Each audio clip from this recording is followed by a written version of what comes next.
ఏదో ఒక తప్పు చేస్తూనే ఉంటారు అంతే. అది మనీ విషయంలోనా, వస్తువు విషయంలోనా, మాట విషయంలోనా ఏదో ఒక రూపంలో తప్పులు జరుగుతూనే ఉంటాయి. ఇలాంటి విషయాల్లోనా ఏదో ఒకటి.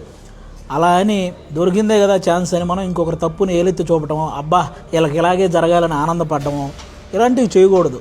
రేపు ప్రతి ఒక్కరి విషయంలో ఏదో ఒకటి ఎప్పుడో జరుగుద్ది. అలాంటి వాళ్ళు ఎక్కువ అయిపోయారు. ఏంటది, అబ్బా భలే జరిగిందిరా అని ఆ రోజుకి ఆ మ్యాటర్ని తీసుకొచ్చి ఎంజాయ్ చేయడం, ఇలాంటివి చేయటం. నేను ఈ పర్టికులర్గా ఆ ఇన్సిడెంట్లో ఆలోచించాల్సింది ఏంటంటే, ఆ అమ్మాయి మాధురి రాథోడ్ అనే అమ్మాయికి పెళ్ళి కాలేదు, అవతల వ్యక్తికి పెళ్ళి అయింది.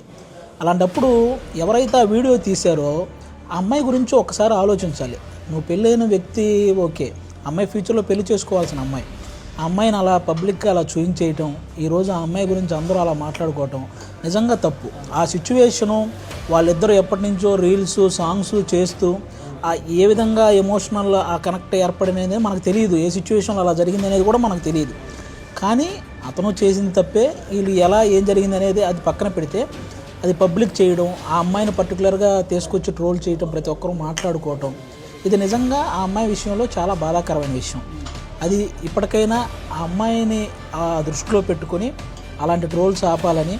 తప్పులు అన్నాక ప్రతి ఒక్కరి విషయంలో ఏదో ఒక రూపంలో జరుగుతూ ఉంటాయి కాబట్టి మనం ఇంకొకటి తప్పుని ఎంజాయ్ చేయకుండా ఆలోచించాలని మనస్ఫూర్తిగా కోరుకున్నాను. అంతే శాంతి. ఈ రోజుల్లో ఎవరికి ఎంత చెప్పినా ట్రోలింగ్ అనేది కామన్ అయిపోయింది శాంతి. అది తీసుకునే దమ్ము కూడా ఉండాలి. నేను అలాంటి 100 రకాలుగా ట్రోల్ చేసుకొని నేను పడుచుకోను. ఎందుకంటే నాకు వాళ్ళ వల్ల రూపాయి రాదు, రూపాయి పోదు, కాబట్టి నేను వాళ్ళని పడుచుకోను. నా వర్క్, నా టాలెంట్ నేను చేసుకుంటూ వెళ్ళిపోతుంటా.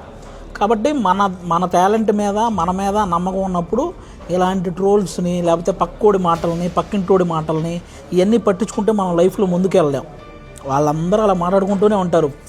ఫైనల్గా నీకు తెలుసుకోవాల్సింది, వాళ్ళ వల్ల వాళ్ళు మనల్ని పోషించే వ్యక్తులు కారు, వాళ్ళు మనకు రేపొద్దున మనం ఏదైనా బాధల్లో ఉంటే రూపాయి ఇచ్చే వ్యక్తులు కారు.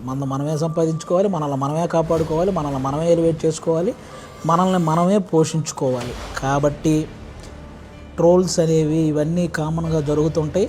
తట్టుకోలేని శక్తి ఉన్నవాళ్ళు అని తెలిసినప్పుడు వాళ్ళ గురించి ట్రోల్స్ ఆపేయండి.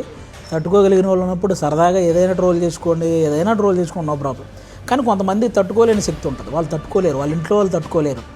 ఒక్కోసారి కొంతమందికి ట్రోల్స్ వల్ల సూసైడల్ థాట్స్ కూడా వస్తాయి. అలాంటివి చాలా డేంజర్గా మారేవి. మనం ఆ టైంకి మనం ఆనందకరంగా అనిపించవచ్చు, కానీ వాళ్ళ లైఫ్కి అవి చాలా డేంజర్ అనమాట.